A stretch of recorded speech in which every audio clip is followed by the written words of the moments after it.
लेकिन ई स्पोर्ट जब आ जाता है तो मन में एक सवाल ही आता है साहब कि मतलब क्या ये लीगल है, क्या ये ऑथोराइज्ड, रिलायबल जिसे हम कह सकते हैं, फ्यूचर है इसमें, नहीं है। जब ई स्पोर्ट्स की दुनिया की बात करते हैं तो मन में बात आती है पैसे की। यहाँ पर आप पैसे जीतेंगे तो ही बात बनेगी आगे। ई स्पोर्ट्स का ओलंपिक होने जा रहा है। कॉल ऑफ ड्यूटी क्या है? अमेरिकन वॉरियर और अमेरिकन वॉर पे आधारित है। अगर हम ऐसा कॉल ऑफ ड्यूटी बनाए जो हिंदुस्तान का इंडियन वॉरियर, इंडियन वॉर पे आधारित हो, भविष्य में महेंद्र सिंह धोनी, रोहित शर्मा, विराट कोहली ई स्पोर्ट में बनते हुए देखेंगे। इससे कई गुना ज्यादा बीसीसीआई और डीसीसीआई के बीच में क्रिकेट मैच अगर हो जाए ई स्पोर्ट्स का, तो आप मान के चलिए कि डीसीसीआई जीत जाएगा। जिस दिन एक बच्चा ओलंपिक का गोल्ड मेडल चुनेगा उस दिन हिंदुस्तान में एक कैरियर दिखेगा। ई स्पोर्ट्स की दुनिया अलग है। यहाँ पर देखिए, खिलाड़ी आपको मैदान पर नहीं दिखेंगे, यहाँ पर आपको दर्शक मैदान पर हुटिंग करते हुए नहीं दिखते हैं, लेकिन ये जो दुनिया है ये घर बैठे अपने आप में आपको सुपरस्टार बना सकती है।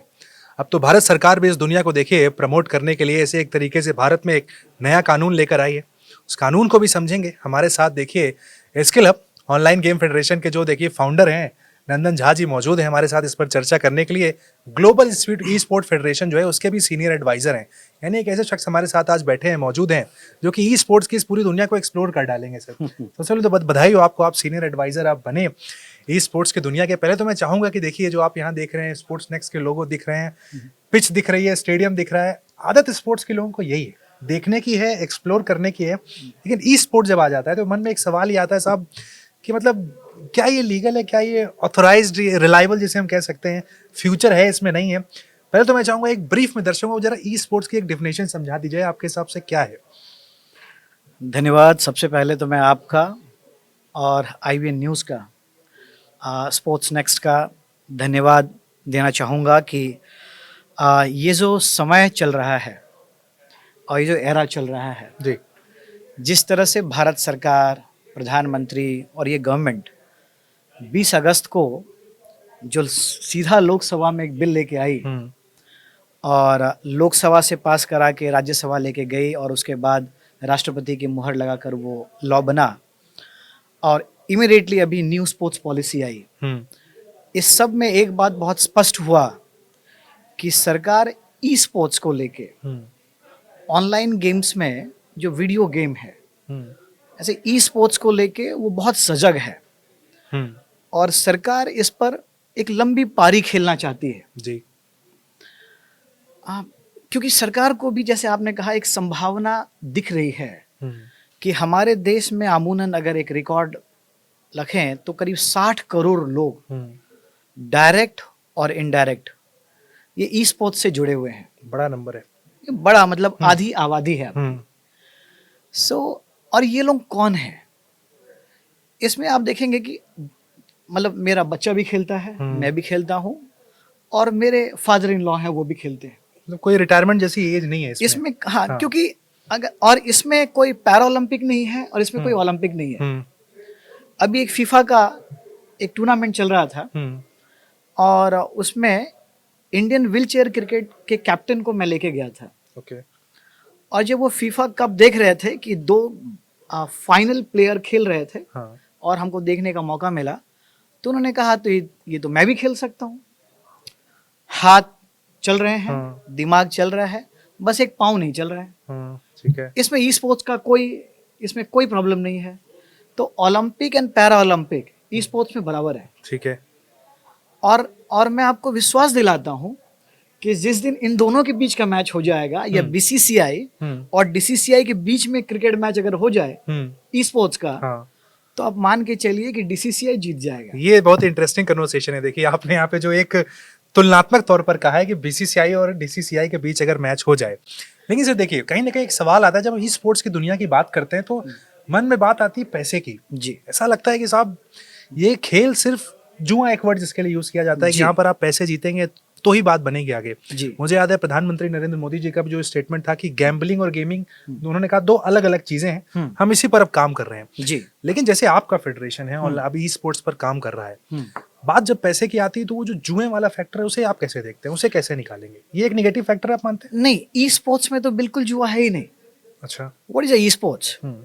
सपोज लीजिए आप BGMI खेल रहे हैं, क्योंकि पबजी को हमारे देश में बीजीएमआई कहते हैं।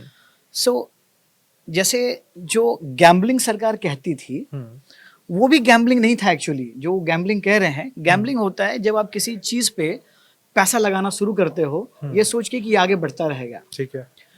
लेकिन वो टूर्नामेंट वो लोग खेल रहे थे, टूर्नामेंट में फी लेते थे, लेकिन सरकार ने उसको मना किया है।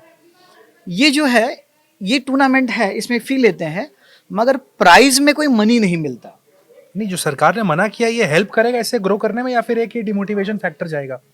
नहीं, ये हेल्प तब करेगा जब सरकार सही मायने में समझा पाएगी कि वो उसका विजन क्या है। सो अभी बहुत बड़ा कंफ्यूजन है क्योंकि एक साथ आप मान लीजिए कि जो ड्रीम 11 में क्रिकेट खेलते थे, ठीक है, उनकी संख्या लगभग मतलब बिलियंस में थी, millions of peoples they are playing, ठीक है, यू नो वो गेम में थे। फैंटेसी क्रिकेट कहते थे। तो फैंटेसी क्रिकेट में जो लोग हैं जो इन्वॉल्व हैं उनको तो समझ में नहीं आ रहा अचानक ये क्या हो गया, क्योंकि उनको तो लग रहा था वो क्रिकेट खेल रहे थे। वो हार्ट ब्रेक जैसा है उनके लिए, हार्ट ब्रेक हो गया। अब यहाँ से निकालना और उनको फिर ये विश्वास दिलाना कि वो खेल के विरोध में नहीं है, विपरीत नहीं है, तो इसके लिए सरकार को सामने आना पड़ेगा। केवल पॉलिसी बनाने से काम नहीं चलेगी क्योंकि ये पॉलिसी गांव के लोगों तक नहीं पहुंच पाएगी। वो जो लड़का मोबाइल निकालता था और वो एंड्रॉइड में जब खेलना शुरू करता था तो उसको एक मजा आता था, उसको लगता था मैं टीम खेल रहा हूँ। सरकार के इंटेंशन बहुत क्लियर है, जैसा समझ में आता है। वो चाहते हैं कि ई स्पोर्ट्स को आगे लाएं। बिल्कुल, उसका रीजन है, उन्होंने बहुत क्लियर कट कहा है कि ई स्पोर्ट्स को चाहते हैं कि ये टूर्नामेंट में आए, और टूर्नामेंट में इसलिए आए क्योंकि अब ई स्पोर्ट्स का ओलंपिक होने जा रहा है। अगर आपको ध्यान में हो, इंटरनेशनल ओलंपिक कमेटी ने ये अनाउंस कर दिया है कि रियाद में अगला 6 ओलंपिक ई स्पोर्ट्स का होगा। 17 गेम्स डिसाइड हो गए हैं। अब अगर ओलंपिक में 17 गेम ई स्पोर्ट्स का होगा और हर 2 साल में होगा तो आपके पास ओलंपिक मेडल जीतने का ये चांस है। ठीक है। नहीं, मैं आपसे ये समझना चाह रहा हूँ कि हम यहाँ पर कन्वर्सेशन कर रहे हैं एक फेडरेशन के सीनियर एडवाइजर नंदन झा जी से, ठीक है जी। गवर्नमेंट ने अपना रोल यहाँ पर रखा है जी। एक फेडरेशन के तौर पर प्रमोशन इस तरह के जो ई स्पोर्ट्स गेम है, फेडरेशन किस तरीके से काम करता है? हमने बीसीसीआई को देखा है, बड़े ऑर्गेनाइज तरीके से गेम को प्रमोट कर रहे हैं भाई, सब कुछ बड़ा एक व्यवस्थित तरीके से चल रहा है। यहाँ पर एक चैलेंजेस भी आप लोग कहेंगे आपके सामने है कि भाई देखिए काम तो दे दिया गया लेकिन शायद तरीका रास्ता खुद ढूंढना है। सो सरकार ने कहा है कि they are working on a policy and we are here to help them to making a policy. ठीक है। क्योंकि उनको ई स्पोर्ट्स का नॉलेज नहीं है, एक्सपीरियंस नहीं है। तो इस वक्त दुनिया की 2 सबसे बड़ी जो ई स्पोर्ट्स की बॉडी है, एक है इंटरनेशनल ई स्पोर्ट्स फेडरेशन, ठीक है, जिसके पास 16-18 साल का अनुभव है, और दूसरा है ग्लोबल ई स्पोर्ट्स फेडरेशन जो 2018 में बने। ठीक है। दुनिया के जो सबसे बड़ी व्यावसायिक समूह है वो सारे ग्लोबल ई स्पोर्ट्स फेडरेशन के साथ हैं। टेंसेंट उसमें से एक गेम है, टेंसेंट है, पबजी के ओनर्स हैं। हमको जो हमारा अपने देश का फेडरेशन है, skill hub online games federation, जो एसओजी फेडरेशन है, वो इन दोनों का सदस्य बन गया। ठीक है। International e sports federation and global e sports federation दोनों हमारे सदस्य हैं और मैं उनका इंटरनेशनल एडवाइजर हूँ। इस नाते जो उनकी लेगेसी है वो अपने साथ है, उनकी जो एक्सपर्टाइज है वो हमारे साथ है। ठीक है। भारत सरकार अगर हमको बुलाएगी और इस ई स्पोर्ट्स को इंटरनेशनल से कैसे अलाइन किया जाए, कौन सा गेम है जिसमें इमीडिएट फ्यूचर है बच्चों का, कि कल तक देखिए हमारे बच्चे को भी पता नहीं था, वो खेलते थे और माँ पिताजी को लगता था कि यार ये समय खराब कर रहा है, ये क्या कर रहे हो तुम, जस्ट वेस्टिंग योर टाइम। बिल्कुल, ये एग्जैक्टली उसी तरह है। मैं आज आपके थ्रू ऑडियंस को बताना चाहता हूँ, आप सबको ध्यान होगा उत्तर भारत में मैं भी पैदा हुआ हूँ, बड़ा हुआ हूँ, वहाँ कहते थे खेलोगे कूदोगे बनोगे खराब, पढ़ोगे लिखोगे बनोगे नवाब। और ये हमारे टाइम तक भी तो यही चला था। मैं एक बार अपने घर से ऑफिस जा रहा था और लुटियंस में होर्डिंग लगा हुआ था, उसमें लिखा हुआ था कि पढ़ोगे लिखोगे बनोगे नवाब, और खेलोगे कूदोगे बनोगे कामयाब। जी। तो मैं अगर देख रहा हूं कि वहां से यहां तक आते आते लगभग 50 साल लगे हैं। बिल्कुल। अब मैं कोशिश करूंगा, क्योंकि दोनों इंटरनेशनल फेडरेशन हमारे साथ है ओलंपिक एसोसिएशन ने हमको माइंड स्पोर्ट्स एसोसिएशन के लिए भेजा था, पीटी उषा जी ने। जी। तो मैं उम्मीद जताता हूँ कि पीटी उषा जी हमको समर्थन देंगी। हम्म, पैरा ओलंपिक कमेटी, आपके माध्यम से मैं कहना चाहता हूँ, वो हमारे साथ है, उनका समर्थन हमारे साथ है। हम्म, और स्पोर्ट्स मिनिस्ट्री हम्म, ने बहुत सारा भरोसा दिलाया है कि वो मिल के काम करेगा इसको आगे बढ़ाने के लिए। बहुत जल्दी हम मिल के पॉलिसी बनाएंगे। हाँ, पॉलिसी कैसे बनता है, तो हमारे यहाँ देश को एक पावर है और राज्यों को एक अलग पावर निहित है। हाँ, ठीक है। इसी तरह जैसे आप बीसीसीआई ले लीजिए, क्योंकि देश आप ज्यादा इजी है समझाना समझा पाने में, बीसीसीआई का हाँ। मॉडल, कि बीसीसीआई कौन चलाता है। तो बीसीसीआई चलाता है स्टेट फेडरेशन। हम्म, स्टेट के वोट को मिलके बीसीसीआई का बनता अध्यक्ष है। तय होता है। हम्म, अभी जो है BCCI also comes under sports code. Hmm, sports code के आधार पे, इसीलिए जो ताकत जो निहित है वो राज्यों में निहित है। हम्म, तो हमने भी क्या किया है, हमने 30 राज्यों में स्पोर्ट्स फेडरेशन बनाए हैं। ठीक है। वहां के नियम कानून से हम्म, तमिल, तेलुगु, कन्नड़, बांग्ला, हम्म, मराठा, ये सारे फेडरेशन हैं हम्म, जो वहां के बच्चों के हम्म, हितों की रक्षा करेंगे। ओके। जब स्टेट फेडरेशन वहां के बच्चों के हितों की रक्षा करेंगे, वो सोच पाएंगे कि तमिल के बच्चों के हितों की रक्षा कैसे की जाए ई स्पोर्ट्स में। उनके अंदर अपनी एक कंपटीशन होगी, हाँ, जिससे वो नेशनल फेडरेशन के बाद चुन के अच्छे बच्चे भेजेंगे। ठीक है। खेल हम भेज रहे हैं, हम्म, नियम इंटरनेशनल तय कर रहा है। हम्म, जब आप स्टेट में, उनके पास एक है स्टेट खिलाना, और मैं आपको विश्वास दिलाता हूं, जिस दिन ई स्पोर्ट्स ये गेम जिस दिन फीफा लोग खेलना सीख जाएंगे, हम्म, उस दिन फीफा से सीधा ऐसा लगेगा कि हर प्लेयर खुद को एक खिलाड़ी है हम्म। और ये खिलाड़ी सीधा स्टेडियम में खेल रहा है। मैं बिल्कुल एग्जैक्टली इसी पॉइंट पे मैं भी आना चाह रहा था। देखिए, स्ट्रक्चर लेवल पर हमने चीजों को आपसे समझा, जी बट अब हम प्लेयर के पॉइंट ऑफ व्यू से बात करते हैं। पहले जी। तो आपने खेलों की बात की, ई स्पोर्ट्स के अगर मैं पूछूं आपसे टॉप 3 गेम कौन से हैं, तो आप किसके नाम लेंगे? हाँ, सो दुनिया में जो सबसे ज्यादा है वो पबजी है। ठीक है। पबजी को हमारे देश में बीजीएमआई BGMI में ट्रांसफर किया। तो आप अगर मान लीजिए कि 1 से 10 तक में 1 से 8 तक बीजीएमआई है। ठीक है। इसके बाद बहुत सारे गेम हैं, छोटे छोटे हैं, जिसमें फ्री फायर हमारे यहाँ बहुत चलता है, डोटा 2 चलता है। ठीक है। अभी हमने फीफा करवाया, हाँ, तो फीफा और डेक्कन हमने कराया। हाँ। इसका एक नेशनल टूर्नामेंट कराया, सारे रीजनल टूर्नामेंट कराया। हाँ, ये सब गेम हमारे यहाँ बहुत है। चलता है, लोग खेल रहे हैं। हाँ, मगर हम ये कोशिश करेंगे कि जैसे एक गेम ने जो पूरा देश को हाँ, एक बना लिया है, तो सब गेम जो है सामान्य हो। क्योंकि अगर आपको इंटरनेशनल जाना है और ओलंपिक खेलना है, बिल्कुल। तो आपके कैरियर के लिए अच्छा है कि आप उस गेम में ज्यादा घुसे जिसमें कंपटीशन कम है। ठीक है। तो आपके माध्यम से मैं उन करोड़ों युवाओं को बताना चाहूंगा, संदेश देना चाहूंगा कि अब इसको कैरियर के रूप में खेलें, हम्म, कैरियर समझ के खेलें। हम्म, जो पहले आपको लगता था ये अच्छा है इसलिए खेलें, ऐसा मत करो। हॉबी के तौर पे नहीं। हॉबी की तरफ के नहीं। हाँ, अब आप ओलंपिक जीतने के लिए, हाँ, आप देश के लिए खेलने के लिए जाओ। हाँ। और खासकर उस गेम में जाओ जिस गेम में मेडल सुरक्षित कर सको देश के लिए। ठीक है। मैं इसको और सिंपल करता हूँ। चलिए, जी। फॉर एग्जांपल जैसे हमारे सामने अभी पुजारी जी बैठे हैं, ठीक है, जी। ये बीजीएमआई खेलते हैं भाई। अब ये चाहते हैं कि भाई जैसे आपने कहा कि ओलंपिक खेलो, तो सपने तो ये देख रहे हैं, जी। लेकिन शायद उनको रास्ता नहीं पता है जी कि ये गेम तक अपने फोन तक सीमित है, वहां पर खेल रहे हैं, वहीं तक आगे जा रहे हैं। क्या रास्ता होगा, कैसे आगे जाएंगे, फेडरेशन किस तरीके से उनकी हेल्प करेगा, और एट द एंड पैसा कितना मिलेगा, जो बात आती है उसको अगर आप समझाएं तो बड़ा अच्छा रहेगा दर्शकों के लिए। हाँ, सो इस गेम में जो है पैसे नहीं मिलते। ठीक है। ये एक टूर्नामेंट की तरह खेला जाता है। हम्म, टूर्नामेंट की तरह आप खेलते हैं, आपको इसमें मेडल्स मिलते हैं। ठीक है। पैसा कब मिलता है? जब लगता है कि कोई ब्रांड जो है वो कहता है कि मैं एक बड़ा टूर्नामेंट करना चाहता हूं आपके देश में, और इसमें जीतने वाले को मैं $1 मिलियन दूंगा, अच्छा, ठीक है। 1 मिलियन रुपीज दूंगा, प्राइज मनी दूंगा। हाँ। तो ये फेडरेशन के पास आता है। और आज तक क्या होता था, ये फेडरेशन के पास नहीं आते थे, वो खुद ही अनाउंस करते थे। ठीक है। अच्छा, ये दुनिया भी जो है, जिनको फीफा खेलना आता है, हाँ। या जिनको पबजी आता है, उनको मालूम है कौन सा टूर्नामेंट चल रहा है। ठीक है। वो सीधा उस टूर्नामेंट पे जाते हैं, पार्टिसिपेट करते हैं, डिफरेंट राउंड्स खेलते हैं, हाँ। और उसके बाद फिनाले तक पहुंचते हैं। ठीक है। हम जब कोई टूर्नामेंट करेंगे तो ये इंटरनेशनल से होते हुए आता है। हम ये अनाउंस करते हैं, सारे हमारे वेबसाइट्स पे चीजों पे रहता है। यही सेम सारे स्टेट में चला जाएगा, और स्टेट सा टूर्नामेंट होगा, वहां से जीत के यहाँ पे आएंगे।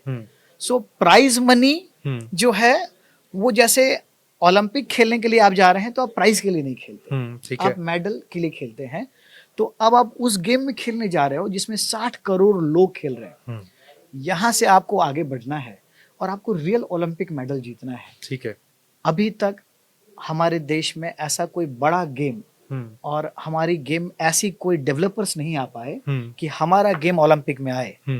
अब हम एज अ फेडरेशन कोशिश करेंगे कि हिंदुस्तान की इंडस्ट्री आगे आए और इस तरह का कोई इंटरनेशनल गेम बनाए जिस पर हमारे बच्चे खेल के इंटरनेशनल जा सके और दुनिया खेले। ठीक है। तो अभी अगर हम वर्ल्ड वाइज देखें, ग्लोबली देखें जी, वो आप कौन से खेल, कौन सी कंट्रीज को देखते हैं कि जहां से हम इंस्पिरेशन ले सकते हैं उन गेमों से, उन कंट्रीज से, कि भाई उनका मॉडल बहुत अच्छा काम कर रहा है, शायद अभी हम पीछे हैं, हम फॉलोअर के तौर पर हैं, लीडर के तौर पर नहीं है। हम सबसे पीछे हैं सर। ओके। इस रेस में हम कहीं नहीं है, ठीक है। To be very frank. जबकि इतना बड़ा ऑडियंस किसी के पास नहीं है। 30% मार्केट हमारे पास है। और दुर्भाग्य है कि हमारे कॉर्पोरेट इंडस्ट्री अभी तक इस तरफ गई नहीं है। ठीक है। एक ही कंपनी है लिस्टिंग जो टेंसेंट है, टेंसेंट नहीं, हमारे यहाँ जो अक्षत की कंपनी है, वही कंपनी है जो लिस्टेड है। एक कंपनी के साथ अब ये टाइम आ गया है कि ज़्यादा से ज़्यादा कॉर्पोरेट कंपनी जो बिग कॉर्पोरेट बिग हब है वो इस ओर ध्यान दे। और ये मार्केट भी बहुत बड़ा है, मतलब लगभग जो टेंसेंट है वो 200-300 बिलियन डॉलर की कंपनी है। okay. तो आप ये नहीं कह सकते हैं कि इसमें पैसे नहीं है, पैसे हैं। जो बनाने वाले हैं वो 20x 30x 50x बना रहे हैं। तो कॉर्पोरेट्स को भी मैं बोलूंगा कि वो ध्यान दे, क्योंकि आपके 60 करोड़ लोग किसी और प्लेटफॉर्म पे खेल के ओलंपिक खेलने जा रहे हैं और उसका मेकर 60% 70% जो टेक बनता है वो हमारे लोग हैं, मतलब हम बनाते हैं। इनडायरेक्टली आप ये कह रहे हैं कि एक ऐसा गेम हो जो इंडिया डेवलप करे, दुनिया उसे खेले। यस, उदाहरण दूंगा, कॉल ऑफ ड्यूटी है एक गेम। बिल्कुल है जी, बहुत पॉपुलर। कॉल ऑफ ड्यूटी क्या है? अमेरिकन वॉरियर और अमेरिकन वॉर पे आधारित है। अब सोचिए अमेरिका क्यों पावरफुल है। पूरी दुनिया के बच्चे अमेरिकन वॉरियर, अमेरिकन वॉर की कहानी सुन के और खेलते हैं। हिंदुस्तान का वॉरियर और हिंदुस्तान का वॉर, ये पूरा जो हमारा एरिया है अमेरिका से 10 गुना ज्यादा वॉर देख चुका है। बिल्कुल। अगर हम ऐसा कॉल ऑफ ड्यूटी बनाए जो हिंदुस्तान का इंडियन वॉरियर, इंडियन वॉर पे आधारित हो, आपके माध्यम से मैं प्रधानमंत्री जी और सरकार को आग्रह करना चाहूंगा और इस पर एक कदम आगे बढ़ाते हुए मैं आपको कहना चाहता हूं कि हमने 1 साल पहले यूएसआई है, United service institution of India, Indian army, Indian navy, Indian air force, तीनों को मिला के उसका डिफेंस थिंक टैंक है। और ये दुनिया का सबसे पुराना और एशिया का सबसे बड़ा डिफेंस थिंक टैंक है। हमने उनके साथ एक एग्रीमेंट साइन किया है कि वो हिंदुस्तान का वॉरियर और हिंदुस्तान की वॉर पे स्क्रिप्ट लिखें। सरकार को पता नहीं है, तो आपके माध्यम से हम सरकार को बताना चाहते हैं कि हम भाषण नहीं दे रहे, हम बैकग्राउंड पे इस पे काम कर रहे थे कि कब तक हम कॉल ऑफ ड्यूटी लड़ते रहेंगे। हिंदुस्तान का वॉरियर, हिंदुस्तान का वॉर पूरी दुनिया और यूथ पूरी दुनिया का देखेंगे और खेलेंगे। और अगर हिंदुस्तान के टॉप कॉर्पोरेट हब ने इसको देखा तो मैं आपको विश्वास दिलाना चाहता हूं, गेम तो वही चलता है जो मार्केट में चले। बिल्कुल राइट। फिल्म आप बना लेते हैं, लेकिन अगर फिल्म को आपको ये गारंटी दे दे कि सबसे बड़ा जो ऑडियंस है उसने आपको एक्सेप्ट कर लिया है, तो उस फिल्म के सक्सेस की गारंटी पहले मिल जाती है जी। मैं आपको कहता हूं कि इस हिंदुस्तान के हर गांव का हर बच्चा वो फिल्म देखना चाहेगा जिसको डिफेंस ने स्क्रिप्टेड किया है। नहीं, ये आपने गांव की अच्छी बात की। सवाल मेरे मन में आया भी था कि भाई जो रूरल इंडिया और अर्बन इंडिया की हम बात करते हैं, तो हम ई स्पोर्ट की बात आज हम चलिए दिल्ली एनसीआर में बैठकर कर रहे हैं। यहाँ पर हम बात कर सकते हैं कि Tier 1 सिटीज में इन गेम्स को खेला जाएगा, भाई हमारे पास हाईली क्वालिफाइड लोग होंगे। बट ई स्पोर्ट क्या हमारे रूरल इंडिया को भी टारगेट करेगा? उनके लिए भी कुछ स्पेशल होगा क्या? हाँ, सो मैं आपको बताना चाहता हूँ कि ई स्पोर्ट्स में दोनों डिफरेंस खत्म हो चुके हैं। ठीक है। जो सबसे अधिक आबादी ई स्पोर्ट्स में इन्वॉल्व है वो रूरल इंडिया की है। ओके। मोबाइल सबके पास है और टैलेंट सबके पास है। ठीक है। हाँ, जो ई स्पोर्ट्स के लिए हाई टेक चीजें चाहिए वो उनके पास कमी है। जो बटन्स होते हैं उनके, जो इक्विपमेंट्स होते हैं, मतलब एक तो आप स्क्रीन देख के आप खेलना सीख जाते हो, हाँ, मगर उसके बाद उनके बहुत हाईटेक बटन होते हैं, हाँ। जो कंप्यूटराइज होते हैं, मशीन जैसा चलता है। तो जब आप वॉर लड़ रहे होते हो तो पूरा शरीर आपका हिल रहा बिल्कुल। होता है, पूरी शरीर का गन चाहिए, मशीन चाहिए, आपको मशीन सब चाहिए, हाँ, तो वो हाथ में वो फीलिंग होती है। हाँ, अब ये जो मशीन है, हाँ। ये जो चीजें हैं, ये किसान का बच्चा कहाँ से खरीद पाएगा? बिल्कुल अफोर्डेबल नहीं है। नहीं है। तो वो बच्चों को पैसा देके पढ़ाएंगे कि पहले ये मशीन देंगे? बिल्कुल नहीं। तो ठीक वही हो गया कि बच्चा क्रिकेट खेलना चाहता है, तो मैं क्रिकेट कैसे सामान दे पाऊं? तो अमीरों का खेला बोलते थे। बिल्कुल, यही मैं समझना चाह रहा था, ये भी अमीरों का खेल है? नहीं, ये बिल्कुल अमीरों का खेल नहीं है। उस कंपैरिजन में जो क्रिकेट का एक बैट खरीदते थे, उसमें पूरा इक्विपमेंट आ जाएगा। ओके। तो फिर से हाँ। ये, लेकिन अब समाज, जबकि सरकार, देखिए जब बच्चा जन्म होता है तो उसको बहुत प्यार करते हैं, हाँ, वो सबसे अधिक लाडला तभी होता है। ई स्पोर्ट्स इस देश में 20 तारीख को पैदा हो चुका है, और अब ये बच्चे का वो समय चल रहा है जब उसका गार्जियन उसको बहुत ही प्यार, स्नेह और आशीर्वाद देना चाहता है। सरकार पूरी तरह से तैयार है। अब आपकी बारी है। अगर आप समझते हैं कि ये समय उचित है, अपने बच्चों को कैरियर के लिए उस गेम में, जिस गेम में आपको लगे कि एज अ पेरेंट्स ये बच्चा आगे बढ़ सकता है, उसको आगे ला सकते हैं, उनको सामने लाइए। तो मतलब आप कह रहे हैं भविष्य में हम महेंद्र सिंह धोनी, रोहित शर्मा, विराट कोहली ई स्पोर्ट में बनते हुए देखेंगे? इससे कई गुना ज्यादा। ओके। जिस दिन आप इसके हीरो बनेंगे, देखिए इसमें और विराट में और धोनी में क्या अंतर है। हाँ, विराट एंड धोनी, विराट जो है एक क्षेत्र के लीडर हैं और धोनी एक क्षेत्र के लीडर हैं। साउथ के अलग हीरो हैं और नॉर्थ के अलग हीरो हैं। बिल्कुल। लेकिन जिस दिन आप ई स्पोर्ट्स में किसी एक गेम के हीरो बनेंगे, उस दिन आप 200 देशों में हीरो कहलाएंगे। हाँ, 200 देश आपको पूजेगा। जिस दिन आप अमेरिका में भी अपना गेम खेल रहे होंगे, हाँ। पूरा स्टेडियम आपके लिए ताली बजा रहा होगा और आपका फैन फॉलोइंग होगा। ये उससे 100 गुना बड़ा है, 100 गुना। बट आपको नहीं लगता कि थोड़ा सुपरस्टार कल्चर को लेकर ऑब्सेस्ड हैं हम इंडियंस की हम बात करें? हाँ, जैसे फॉर एग्जांपल एक टेक्नो गेमर अगर आपने सुना हो, उज्जवल चौरसिया जो है, उनका मैंने पॉडकास्ट किया था, काफी अच्छे उस पर व्यूज आए। उन्होंने समझाया किस तरीके से वो लेवल पर लेवल 8वीं 10वीं लेवल तक वहां पर पहुंच गए हैं। ठीक है, एक नाम वहां पर बने, लेकिन जैसा मैंने कहा कि सुपरस्टार अगर 2-3 क्रिएट हो जाते हैं, मुझे लगता है गेम के लिए, फेडरेशन के लिए, सबके लिए बेस्ट हो जाएगा। बिल्कुल बिल्कुल आप सही कहते हैं। देखिए ये तो जोग्राफिकल हर देश का अपना है। हमारे देश में जैसे स्टारडम है, हाँ, हम स्टार को देखते हैं किसी भी। अब क्रिकेट में कपिल देव आए हाँ, और उन्होंने वर्ल्ड कप उठाया, तो सचिन को लगा कि मैं भी क्रिकेट खेलूंगा। बस हमारा वही आने टाइम बाकी है। जिस दिन एक बच्चा ओलंपिक का गोल्ड मेडल चूमेगा, उस दिन हिंदुस्तान में एक कैरियर दिखेगा। ठीक है। फेडरेशन के नाते ये हमारी जिम्मेवारी है, उस ऐसे टैलेंट जो खोजे और जिस पर मेहनत करे। हम कमी नहीं छोड़ेंगे। एज अ फेडरेशन पूरी जिम्मेवारी के साथ हम जाएंगे। ठीक है। उस टैलेंट को खोजेंगे। हाँ, जिससे पैसा लाना पड़ेगा पैसे लेके आएंगे। हाँ, उसके ऊपर खर्च करेंगे, उसको कोचिंग करवाएंगे, और हिंदुस्तान का वो टैलेंट दुनिया के सामने ओलंपिक का गोल्ड मेडल चूमता हुआ जल्दी आपको नजर आएगा। क्या बात है सर। चलते चलते मैं चाहूंगा जरा 3 टिप्स आप हमारे ई स्पोर्ट्स के प्लेयर को देते जाएं कि भाई करियर बनाना है, इसमें आगे बढ़ना, ये 2-3 टिप है जो आपको काम कर जाएंगी। सबसे पहले खेलिए। दूसरा है देश के लिए खेलिए। खेलिए, देश के लिए खेलिए, समाज को ध्यान में रखते हुए और उनको साथ में लेके खेलिए। ठीक है, तो आप कह रहे हैं सिर्फ पैसे के लिए मत खेलिए। यस, समाज, देश और फिर परिवार। परिवार लास्ट, देश पहले, समाज बाद में और परिवार आखिरी। आप सबसे आखिरी। व्यक्ति अपने आप को सबसे आखिरी रखे। देखिए ये सुन के फिर लोग वही बोलेंगे कि भैया पैसा कहाँ से आएगा।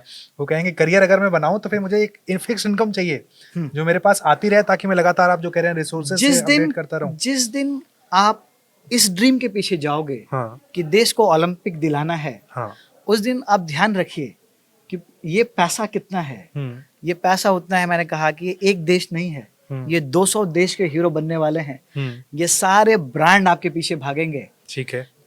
इस देश में ऐसा कोई ब्रांड नहीं है जो ई स्पोर्ट्स और उसके सबसे बड़े ब्रांड से बड़ा हो। मैं आपको रिपीट करके बताता हूँ। ठीक है। तो इसलिए पैसा तो इतना है कि हमारे देश ने अभी तक इसका स्वाद चखा नहीं है, बहुत जल्दी चखेगा।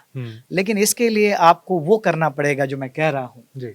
कि आपको उस मेडल के लिए एक जुनून की तरह लड़ना पड़ेगा, काम करना पड़ेगा, मेहनत करना पड़ेगा। आप उस ड्रीम का पीछा कीजिए, पैसा आपके पीछे आएगा। पूरा देश और पैसा, सारी ब्रांड आपको खोजते हुए आएंगे।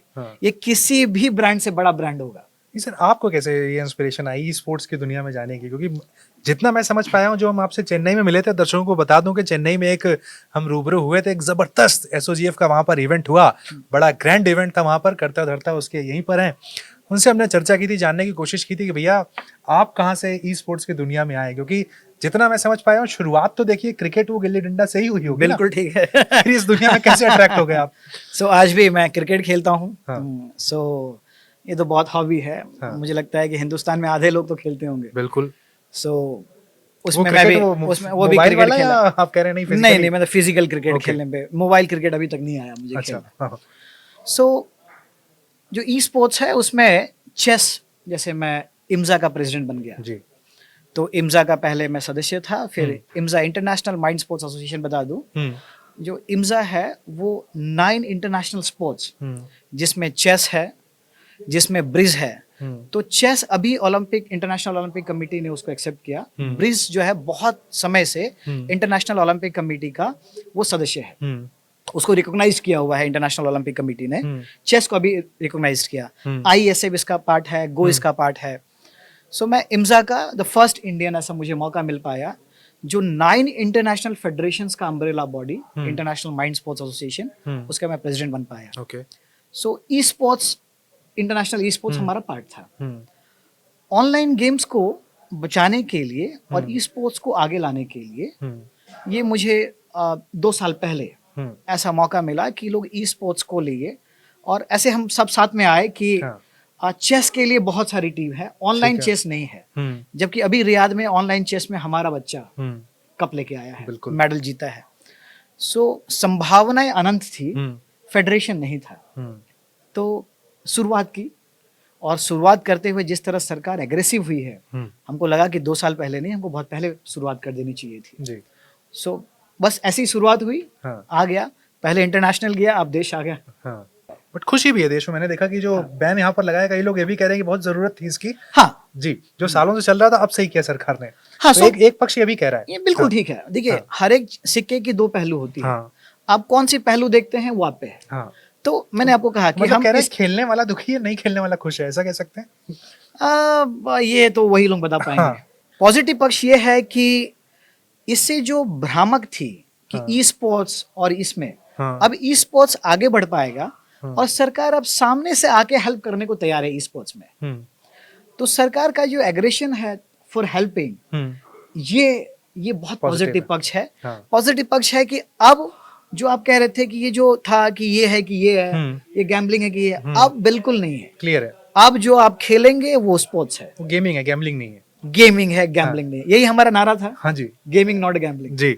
तो बिल्कुल, चलिए साहब, यहाँ पर नंदन झा जी ने पूरे तरीके से यहाँ पर एक एक पॉइंट्स को यहाँ पर क्लियर कर दिया कि भाई गेमिंग क्या है, गैम्बलिंग क्या है। अब इंतजार, जैसा हमने कहा, कि अगले महेंद्र सिंह धोनी, विराट कोहली और रोहित शर्मा का ई स्पोर्ट्स की दुनिया से निकलने का है। वो आप भी हो सकते हैं अगर आप ई स्पोर्ट्स की दुनिया में एंटर करते हैं।